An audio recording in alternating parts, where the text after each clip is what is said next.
To episode 8 of the podcast. I'm Michael. I'm Noah. And we are the Knights of Entertainment, a podcast covering topical news and deep dives into your favorite and unknown comic books, movies, games, and more weekly. We appreciate you tuning in and hope you enjoy the show. We are going into a little bit more of Overlord. We are covering the Floor Guardians of Nazarick. But before we do, let's get into some top news. That we got here, the new season of That Time I Got Reincarnated as a Slime season 3 will air spring of 2024. There's 2 seasons to a show called I Got Reincarnated to what? That Time I Got Reincarnated as a Slime. And there's 3 of them? 2 seasons. It's actually not that bad of a show. Okay. The name kind of sets you off. Yeah, the name is more deceitful of what the actual show is like. It is an isekai type thing, you know, like died, reborn into another world type show. But overall, it's actually one of the better ones. Like, it actually kind of stands out from the rest of them a little bit. Okay. Next thing we have Viz Media. Sounds familiar. Yeah, it's one of the anime companies that makes it. They are adding anime to YouTube for free at this point. Yeah. They are including Naruto, Death Note, Sailor Moon, and Inuyasha. They know that YouTube is the place. There's nowhere else. Yep. You got Google, you got YouTube. That's it. So, yeah, a lot of those, and it's not just these 4. There's more from Viz Media coming out on there, but you don't necessarily need Crunchyroll anymore to actually watch them. They put One Piece on there, and I'm there. I'll cancel my subscription right now to Crunchyroll. Alrighty, and last bit of news. This is kind of a funnier one, but looks like Rihanna is getting criticized for her Super Bowl performance. Why? Apparently, she rubbed her snatch and then smelled it on stage. Hey, man, she's got to check to make sure it's quality control. You mind your own business. How did she reach down there when she was pregnant? Yeah, she did. She rubbed it in there. Hey, man. So my question, do you think that stage performances are getting more sexualized or less sexualized? No, everything's sexualized at this point. True. I mean, we did have Janet Jackson's boob pop out. So ever since then, the world has fallen into disarray and decay. I mean, it's titties and, you know, ass and dicks and vaginas. It is what it is. People need to chill. It's a simulation. Everybody's becoming more and more used to it, so it's got to show you more and more versions of it. They let you see people get their heads chopped off and scalped. Yeah. And decapitated on videos in the internet from like cartel videos that are leaked. Oh yeah. But you see some fucking nice pair of round titties and you're like, oh my fucking God. How could they? Come on, people, you gotta grow up. From the words of Noah. From the words of a dignified pervert. Distinguished. Yeah, distinguished pervert. But that is all the news that we got for this week. Aside from maybe not as good, probably because it was in front of a whole bunch of kids. Her fucking rubber vagina. That's probably why. Yeah. Which I understand. I think that's more of the point. It's kind of like the Grammys and stuff this year. Same type of thing you had. What happened to the Grammys? What's his name? Sam something. Can't remember his damn name, but he came out dressed as like with the horns of a devil and stuff on the hat, like satanic. Oh, that music thing. Yeah. Oh, like, I don't know. It's all becoming. Now that was a mature audience, though, wasn't it? No, I mean, think about it. It's not just going to be adults watching the Grammys. I mean, and then now he's not bisexual, non-binary. Non-binary. But by calling yourself non-binary, you're still creating a binary by saying you're either non-binary or binary. So I have no idea about any of that. It becomes almost like the Fermi's paradox, just going off into a circle. I don't know.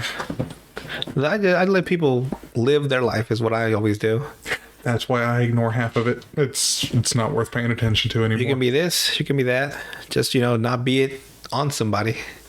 Don't rape anybody is what I'm saying. Here's how I see it. Don't rape anybody. Don't fuck animals. Don't fuck kids. don't sleep with dead bodies. Don't play with people while they're asleep. And you can do whatever you want other than those 5. There's probably a couple more. Oh, some of those subjects will come up in this, so Don't tell me that. So that's pretty much my parameters. You don't do those 5 things. You can, if you like having yogurt shoved up your ass, by all means, you do you. But with that is all the news that we got going on this week. But let's go ahead and get into this deep dive a little bit. We have already covered episode 1, season 1 of Overlord. Yeah. I've actually seen a couple of comments asking to go a little bit further into it. Cool. So we'll be covering some of the details of Nazarick today, which is the guild base of Overlord. We'll be covering the Floor Guardians, which are the most powerful NPC characters in Nazarick. Is Nazarick the land? Nazarick is world the tomb. Oh, okay. The big tomb that Little base that they have? yeah. Okay. Yep. Basically, a floor guardian guards a floor, obviously, of Nazarick, because there's multiple floors all the way down to the main king's throne room of Nazarick. Okay. We start off when you first come in to Nazarick. The first floor guardian that you'll run into is Shaltir Bloodfallen. Got a picture? She is a true vampire. She's like a child. A little bit. She's dressed in kind of like a... She looks like a bell. yeah, kind of like or like a Victorian style clothing and stuff like that. No, like a bell like you ring. Oh, a bell like you The ring. handle is her body, and the bottom is the bell you ring. Looks like a fucking bell. Okay. So I thought you were saying like a southern belle. No, she looks like a literal bell. She is a true vampire. She is known as the Bloody Valkyrie because of her battle form. Is that a battle form? Mm-hmm. What the fuck is this? Yeah. Holy shit, looks like a goddamn Power Range. A little bit, Holy yeah. shit. Her normal form basically is kind of like it's meant to look kind of like a Victorian style What's his weapon? dress. That is the pipette lance. Good Basically God. anything that she hits with it, she absorbs the health of. Oh, that's a good weapon. That's a good little game mechanic. Oh yeah. And you have to remember all these characters before they became like real people in this new world for Overlord. They were NPCs at one point, created by the guild members. So she's also known as the Bloody Valkyrie, obviously, because of her battle form here. Yeah, I can tell. She guards the first through the third floors, and they're known as the catacombs because they're like they resemble the catacombs of like Venice and stuff like that. I like the idea that you barely beat her the first level, right? And you go up to the next level, and she's like, "Surprise, bitch! Round 2." And then you somehow like you struggle with the second level, and you beat her again, right? Yeah. Took you a couple of weeks, like real life weeks. You get to level 3, like, surprise, bitch! It's like, oh my god. All right. These NPC characters, basically, a little bit of information. In the Yggdrasil world, which is where these NPCs were originally created for this game, there was a system called karma ratings. So you could either be negative 500 to 500. Basically, negative 500 is pure evil, like the worst of the worst type of evil, like karma rating. 500 is like the most heroic type character you can possibly think of. Yeah. 0 is like neutral. Neutral, yeah. Yep. She has a negative 450 karma rating. Well, she's up there for sure. She is she's pretty damn evil. She is created by a guild member named Peroncino. So players created these characters? Yeah, for these specific NPCs, yes. Okay. They were created by the guild members for Einzelgone. That whole guild of 41 characters. These were characters created by guild members. She's a level 100 character out of 100. So she's as high of a level as you can possibly get. Can't get any higher than that. Yep. She was, again, created by Peroncino to cater to his fetishes. Yeah. What the And apparently he was into quite a few. Yeah. She has outfits that include nurse uniforms, maid outfits, bunny suits, and others. Oh, so he's pretty much me. Yeah. She is also programmed to take pleasure in various fetishes, including necrophilia. No, not me. Also to have a sibling-like feud with Aura, which is one of the other floor guardians that we'll cover here in a few minutes. Aura is one of the Dark Elf twins who was created by Perurancino's real-life sister, Buku Buku Chagama. Yeah, the names are they're out there. But Perurancino was one of the side stories that you hear about him.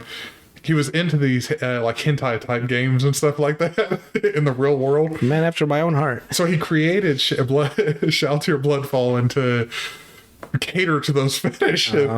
The funny one of the funny stories that you hear later on is that his sister Buku Buku Chagama, in real life she's a voice actor, so she voice acted some of those hentai games, and he couldn't listen or play those games anymore for certain ones because he couldn't listen to his own sister. Yeah.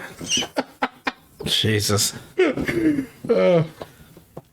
But while in the game of Yggdrasil, before it actually became real life people rather than NPCs, she would usually accompany Ainz, the guild leader, to go down to actually face the lone intruders to the guild base. Mm-hmm. So together, the two of them, they were able to usually fight off, fuck up everybody out there. Basically, anybody that would wander into the base or something like that. And if they were usually lone fighters or like lone other guild members and stuff trying to come fight, the two of them could easily wipe out anybody for the most part. Alrighty. Next, we go to the fourth floor, since Shaltir controls the first three of them. Jesus Christ. Which is a fuck ton of floors to control. The next one is the fourth floor with Gargantua, level 100 as well. Gargantua is a strategic siege golem that is over 98 feet tall. He looks tall. Is this a tree line? Yeah. Jesus Christ. He guards the fourth floor of Nazarick. It was also an NPC not created by a guild member. This was an NPC that was created by the game itself. Huh. More than likely kind of like a level boss in the actual game. And they took it and made it a floor guardian because they were powerful enough to do it. Jesus. So like a siege boss almost. Like, and they fucking captured an NPC. And made it become a floor guardian. And it usually settles to the bottom of the lake that's on the fourth floor. It's a lake on the fourth floor? Mm-hmm. Yeah. How big are these places? Well, I guess it's made up to have each floor is its own kind of like... so it's like its own world. Yeah, yeah. Each floor has its own like biome. Little almost. Micro, yeah. And like I said, floor 1 through 3 are catacombs. And then the fourth floor is kind of like a lake forest area. Basically, Gargantua would fight against large parties of invaders that Ainz and Shaltir alone couldn't beat. So, like, if there was a huge party that made their way into the Tomb of Nazarick to fight, usually Gargantua would be the one to fuck them all up. He's not good at he wasn't good at fighting specialized characters, but like just hordes of like the whole multiple, like kind of lower level players. But if they were to all make it past Ainz and Shaltir, he could usually take care of most of them. He was basically the opposite of Shaltir. Shaltir was a good person to person fighter, whereas Gargantua is more of like a raid boss type character.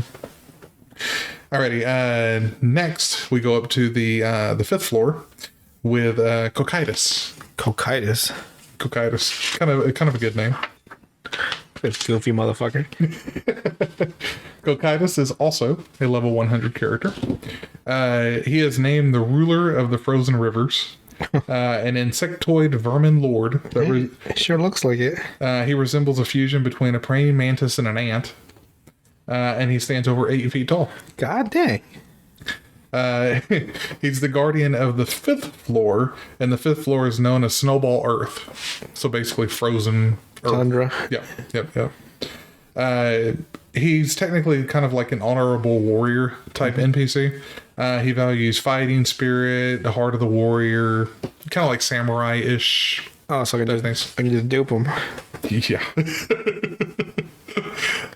He is in charge of Nazarick's martial defense. So like weapons and stuff like that for the entire base, basically. His weapons, he's the weapons master of Nazarick that is capable of expertly wielding any of his 21 weapons. 21? God dang. Yeah, he's got 21 different weapons here. Has a very high resistance to frost attacks. No duh. Like that's common sense when you're an ice character for the most part. Right. And he has some ice-based powers, which include his frost aura. So just walking out, this motherfucker deals just ice damage automatically. Damn. Like he's got frost around him at all AoEs. A 100-meter radius is what it would be. Jesus. So by the time I get to him, I'm a fucking ice cube. Basically. Like he's not even doing anything. Right. Yeah, you're already He's fucking you up. He's got Ice Pillar, where he creates literally an ice pillar of ice that'll freeze you in it. Just goes right up your asshole. Pretty much. And Frost Breath, along with a few other ice type attacks. He's also has a Decapitation Fang, which is the halberd that he carries around with him. And it's actually got a name to it. He also has a God-Slain Emperor Blade, a weapon that was owned at one point by his creator. His karma rating is plus 50. He's a good guy. Just ever so slightly. Not the best guy, but the good guy, I know. Like just slightly above neutral. He won't kick a dog, is what we're saying. Pretty much, yeah. And I think that comes from his like samurai-ish kind of like honor a little bit. Bushido. And his creator was a guild member named Warrior Takamikazuchi. And his creator was really into samurai stuff. Oh, that makes like sense. the whole character had like the samurai outfit and all that kind of stuff. One other thing too about Kakaitis is that he cannot actually wear armor. The reason being is that What's all this then? like jewelry type stuff, like armor pieces, but not actual armor. The reason being is that his exoskeleton is his armor. Reminds me of Merwin, where the Khajiits and Argonians couldn't wear shoes. Exactly. Yeah. Same type of thing. Now we go up to the 6th floor. So we've already just 3 characters. We've already made it up 5 damn floors. Yeah. Again, Shoutir is the one that has like the lead on everybody. 3 fucking floors. It's ridiculous. But like I said, we're going up to the 6th floor now. This floor is ruled and controlled by Ora Bellafiora and Mare Bellofiore. Is that the chick and the dude? Yes. This one's the dude, right? Yes. This is the chick. Yes. Level 100. They're both dark elves that have traditional darker colored skin and pointy ears. Both have golden hair and heterochromia, which means 2 different colored eyes. Oh. So they do. Green and blue. Right. So for her left eye is blue and green eye is the right eye. Mm-hmm. Mare is reversed. So his is green and okay. Mm-hmm. Yep. Clever.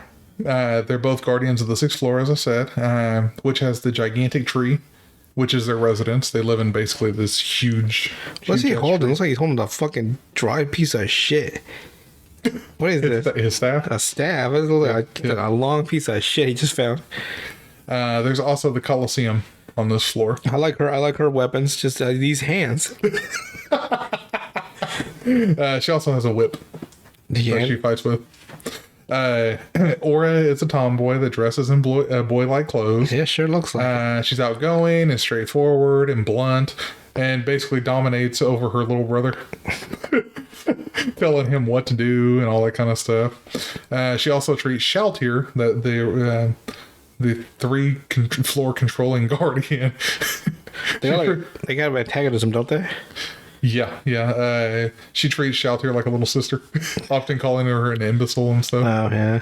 Like, God, she's just so stupid. Dirty, dumb bitch. I just drop kick her in the face, I'd be happy. Reminds me of my sister. If I could just kick her clean in the mouth and not get in trouble. The reason that she actually treats her like a little child, like a little sister, basically, or the elf treats Shaltir like a little sister, is that Buku Buku Chagama is actually the one that created the two of them, and since she's the older sister of Pararonchino, which is the one that created Shaltir in real life. Right. So she treats her automatically as like a little sister. The same way she treated her little brother. She used to call him a freak. Because he did some weird shit. That's his private life. You leave his private life alone. She's a tamer that has control over a huge collection of beasts that are in the stables of Nazarick. And she has a karma rating of -100. Oh, she doesn't look like she... Yeah. Okay. She basically doesn't have empathy. It sure looks like it. But she doesn't look like she's evil. I know. She looks like a Naruto-ish type character a little bit. Like super happy. Believe it. Mare, on the other hand. They should have done an episode of Naruto where he's like, don't worry, Doc, I'll fight this disease off. Believe it. Like, you have stage 4 cancer. Naruto here. Like 2 weeks to live. It's like, oh, believe it. Believe it. With a lower pitch voice at that point. Stage 5 lung cancer. Mare, on the other hand, so you have Aura, which is outgoing and stuff. You have Mare, which is shy and the polar opposite of Aura, basically. He stumbles when he speaks and maintains a subservient demeanor during like conversations and stuff with people. Like he's not outgoing really at all. He's got thigh highs. Yeah. Got that going for him, I guess. He's also only 3.5 feet tall. Oh, so he's around my height. He wears a blue dragon scale leather bodysuit covered by the white and gold vest and a matching short white skirt. Yeah, I see that. With as Noe pointed out, high. How tall is she then? About the same height. Okay. I mean, yeah, about the same height. Mare is unlike Aura. Aura is a beast tamer. Mare is a druid. So he can cast support spells and stuff like that, as well as earth-based magic, such as Earth Surge, which moves a gigantic wave of earth towards stuff. So he's like support in the team? Yeah, and then like an Earth Magician. I played that new game, well, it's not new, but South Park, The Fractured Butthole. And for the longest time, I thought my character would be the heavy hitter, the front line. Yeah. But for some reason, I just fell into the support cast. So support, it's really important. Yeah. I once healed Butters like 50 times. He died like three or four times in that level, that fight we had. Yeah. But I kept him standing. He was all kinds of fucked up. They didn't even give me an achievement. It said like you gave your character 3 times their health. Yeah. Like you regained it for them throughout one fight. I'm like, damn, you lost 3 times your health? And he's still kicking. He was fucked up though, but he was still making it. So love that game. We need to cover that sometime too. The whole storyline of it. It's complicated. Little bit. Go ahead. But like I said, earth-based magic as well. So I keep saying she because it looks like a she. I mean, yeah. But he can control Earth Surge, Earthquake, Cloud Control, and control weather. So he actually has control over nature and stuff like that. Freaking storm all of a sudden. Yeah. And it's all 5th tier magic, I believe, out of 10. So like mid-level? Yeah, for different kind of weather controls and stuff. His karma rating is also -100. He's an asshole too? Damn. More that he doesn't care for you. So it's more of the kind of character where he looks down on lower life forms. The pores? And just does not care. He looks down at the pores? I'll give you one example. In one episode, there's this group called the 8 Fingers. And not anything with your perverted distinguished pervert. But there's this or dignified. I keep changing it. There's this lady that they sent Mare out to go get. He broke her legs with the staff. Jesus. Drug her by the hair out of the house because he didn't want to waste time in dealing with trying to convince her to leave. So he just tossed her out. He drug her behind him. He could have just tossed her out. He didn't have to beat the hell out of her. He broke her legs so she wouldn't run. and then drug her by her hair. Just Yeah. Shit. that's a negative 100 karma rating. That's a negative 500 karma to me. Jesus Christ. Like I punched a baby in the face on the way out, too. Like he's just got no empathy at all. Yeah. Like he don't care. Like he's not going to think about like trying to find ways to hurt you. God dang. But Ted Bundy. all right, that was the 6th floor. Now we move up one more floor down to the 7th floor of Nazarick. And that's where you'll run into Demiurge, level 100. The devil guy?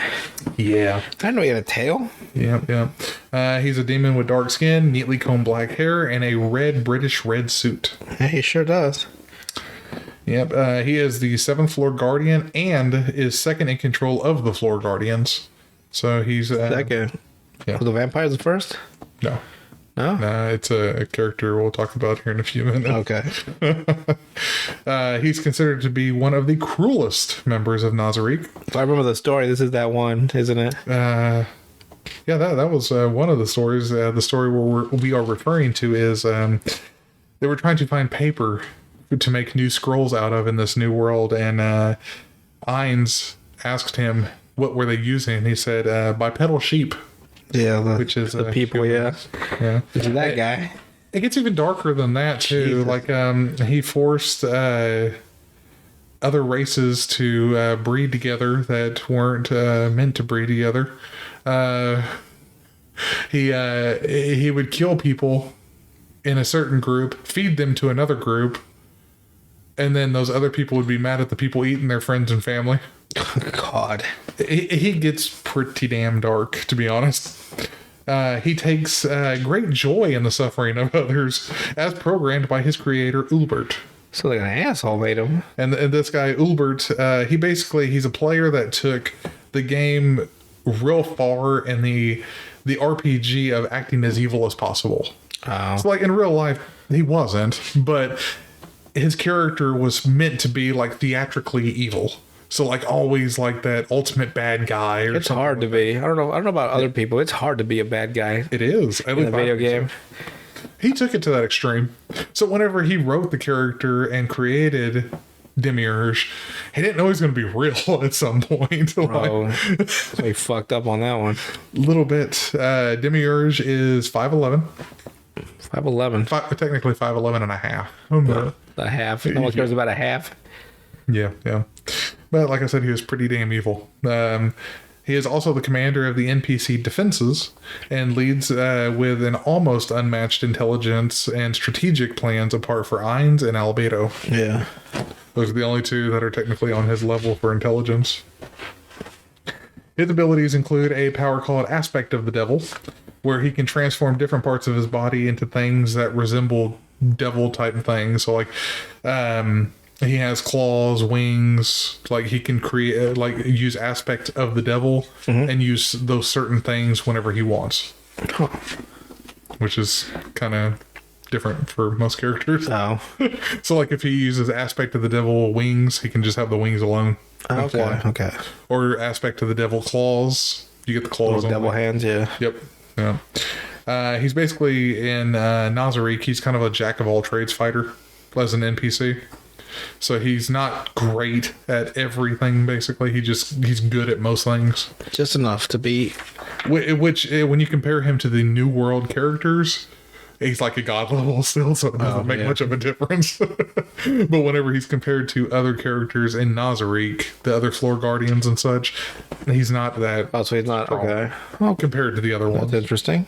he's just more of a jack of all trades, and he's extremely intelligent, and he's an expert strategist. So That's a big win in most fights. yeah, it really is. He can use spells such as the Flames of Gehenna, which are an illusionary type flame spell that covers a huge, large area of ground, but it also gives buffs to demon type characters and stuff like that. That's cool. So it's an area of an effect type thing. He can use greater teleportation, so that way he's not having to wander around to get back to where he wants to get to. Greater teleportation means also that there's a 100% chance that he's going to get where he's going. Like there's no way to interfere with it. basically. He can use Hellflame and Hellfire Wall. Hellfire Wall that causes no physical damage, but seems to incinerate the soul instead. Just a husk of a human being. Yeah. His karma rating is negative 500. Yeah, I imagined it would be. Don't call it 501. The lowest known to man. And the thing is that he takes pleasure in people's pain, obviously. But it's past the level even Shaltir Bloodfallen. Shaltir's a masochist. But he's past that. Like, Jesus. And he was created by Ulbert Elaine Odell, which is a he looks like Baphomet, the demon. So the goat head, yeah. That's basically what was the inspiration for Ulbert's character design. So he took it to the extreme on the RPG. Dumbass extreme, he could. Yeah. Alrighty, next floor to go to. 7th floor. That is where we run into Victim. The fuck is this? It's like a piece of chewing gum with stick in it. Victim has the appearance of a 1 meter long, bright pink fetus. It's got a dick, too. Was that a tail? Tail. That's a dick. It looks like a fetus with an angelic halo and featherless stick-like wings. These are wings? Yeah. He's also known as the sacrificial fetus. That is his nickname. He's the guardian of the 8th floor. The Tree of Life is the name of this. Victim, in general, is courteous to his colleagues, but he speaks an angelic language Enochian that the other NPC and Ainz cannot technically understand verbally. Oh, great. But they understand through an integrated translating magic in the guild hall, basically. So everybody can understand him, just whatever he says. Not the actual words, because he's speaking in Enochian. So that's weird.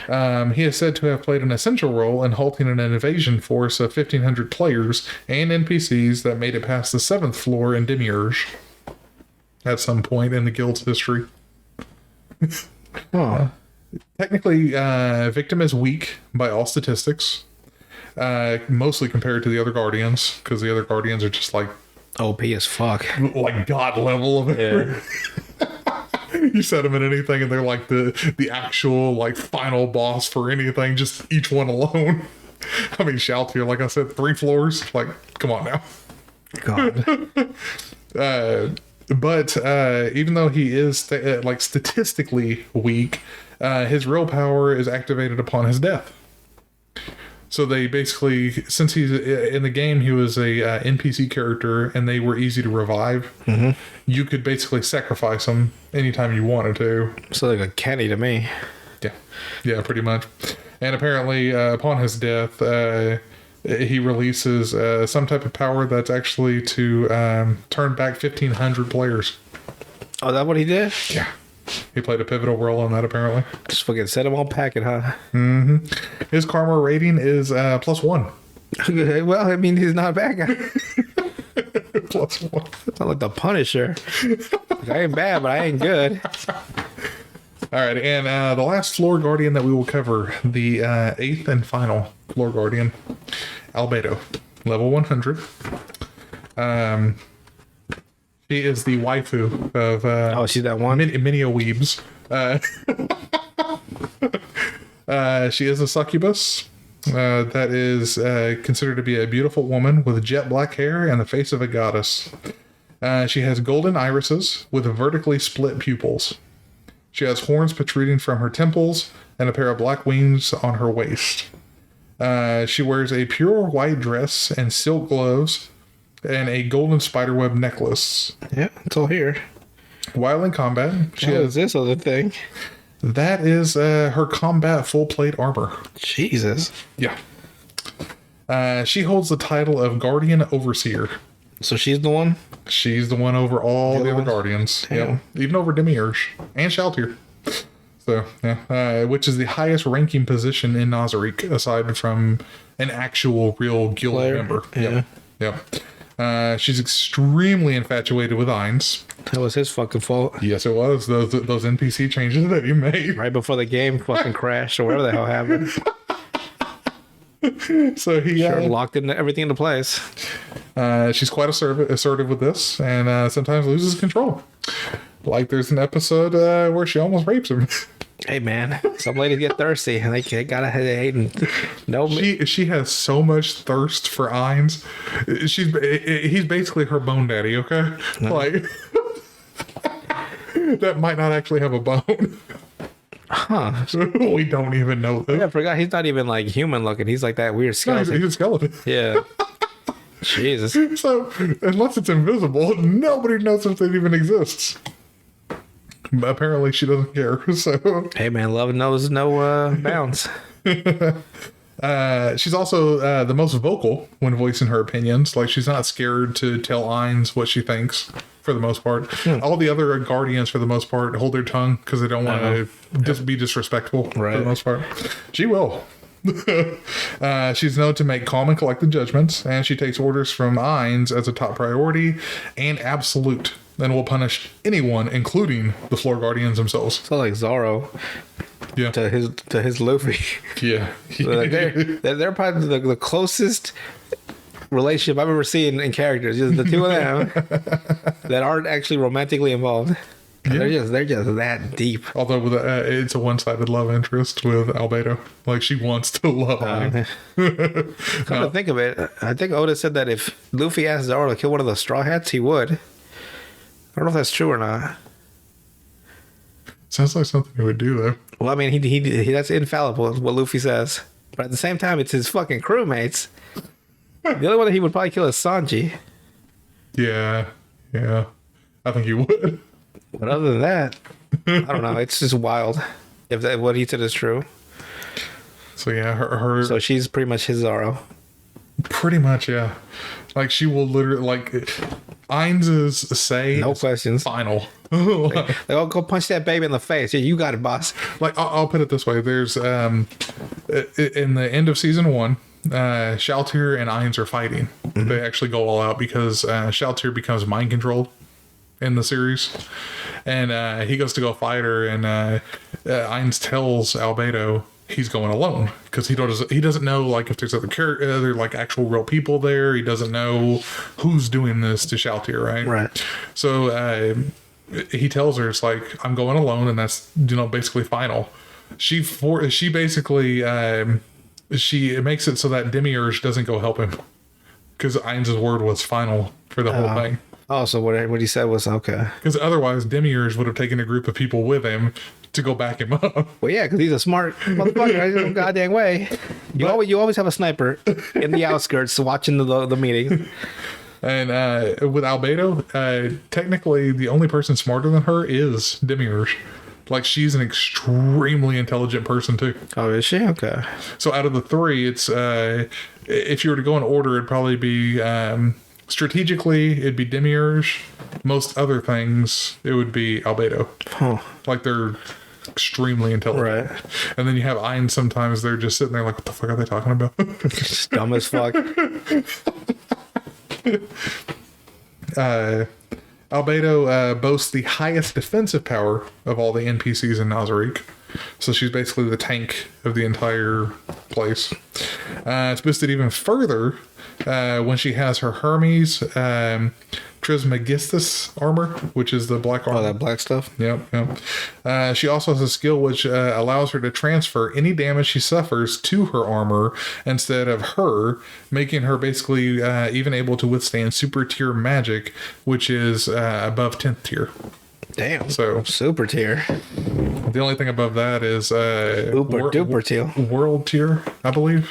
God dang, world tier? Yeah. Is it world tier or world star? A world star magic. So slap across the face. World star. World star. Man, so somebody fucking video. World star. Some dude hit you with a bottle cap or some shit. That's your world star hip hop magic. Throw a 40 at your face. Fucking 40 in your fucking face. World star. Fucking shatters the whole goddamn armor.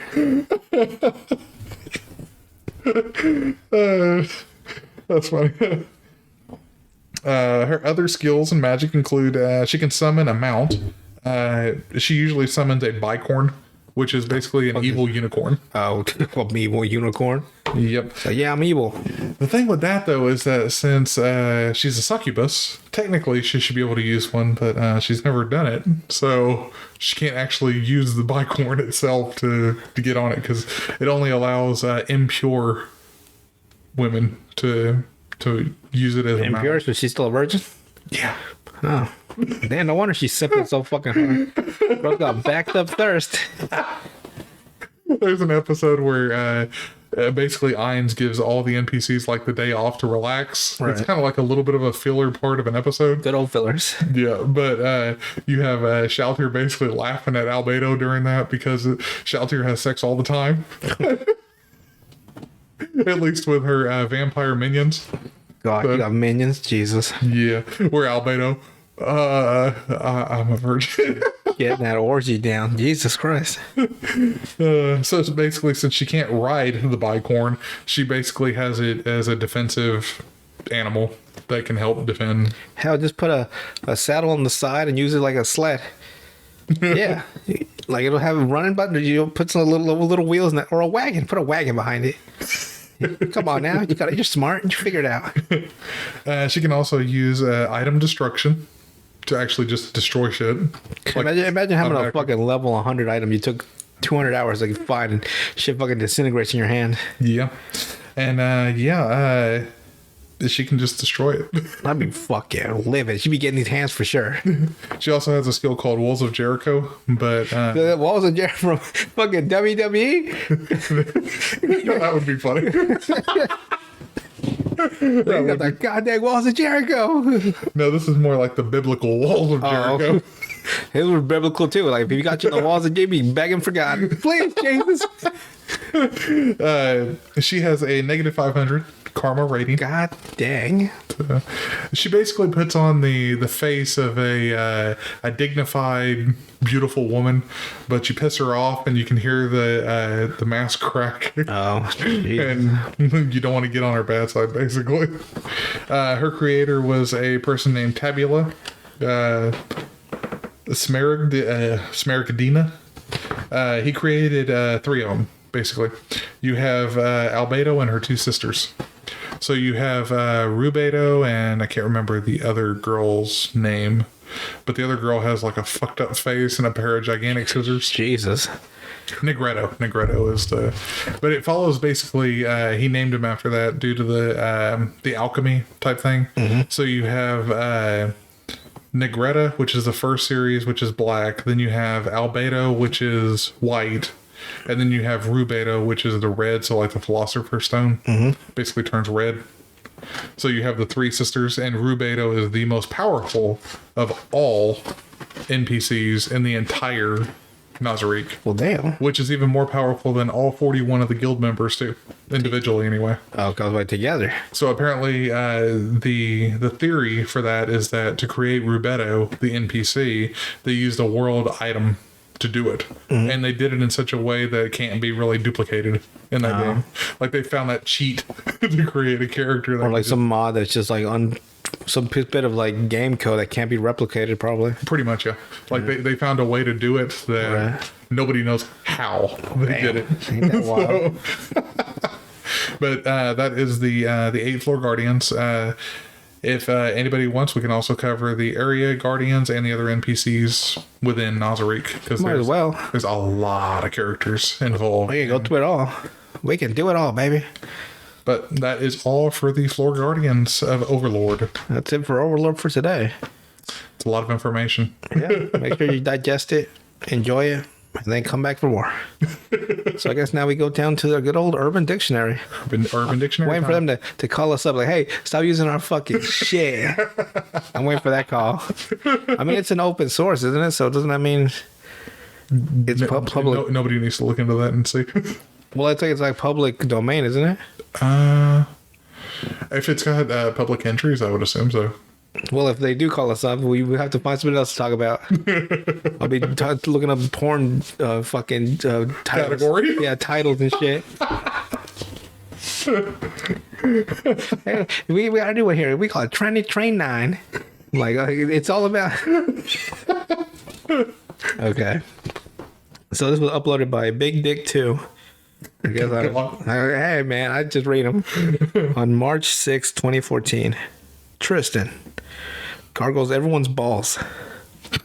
So I don't know who Tristan is, but they sure got you, bro. Oh, another personal slight. Yeah, there's a lot of them on here for schools, for fucking cities and towns, for people. Jesus, they just tear into everybody. So this one was uploaded by NRK on October 24, 2003. Random Ock.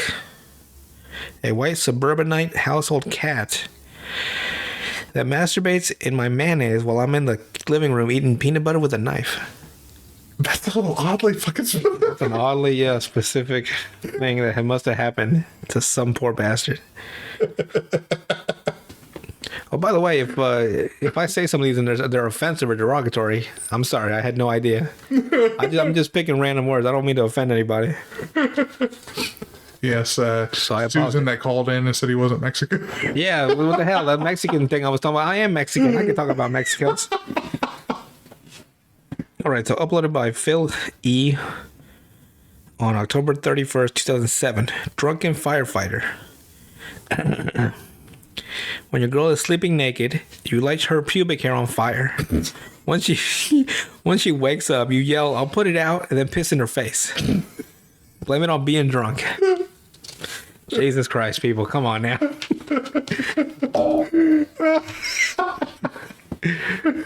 Remind me of that song, "Blame It on the Night." Don't blame it on me, girl. Blame it on the night. So nothing to turn you on more than Getting pissed. Yeah, getting pissed in your fucking face right when you wake up. Jesus. There's so many entries, and they are just fucking wild. I love that. This is probably my favorite segment. Because you just never know. And then I reread it, right? And I'm like, oh, God. What did I write down? That's the fun part. We never know. The hell, I forget when I read them. Well, I think that wraps up this episode, and we will see you guys next time. Yeah, we're getting ready for more Velma and more Overwatch and all sorts of stuff. Overlord, but sure. Oh, my bad. What did I say? Overwatch? Hey, man, I'm fucking exhausted. Just say you make yourself exhausted just thinking about the next episode of Velma. Good Jesus. We'll talk to you guys later. Bye. Bye-bye.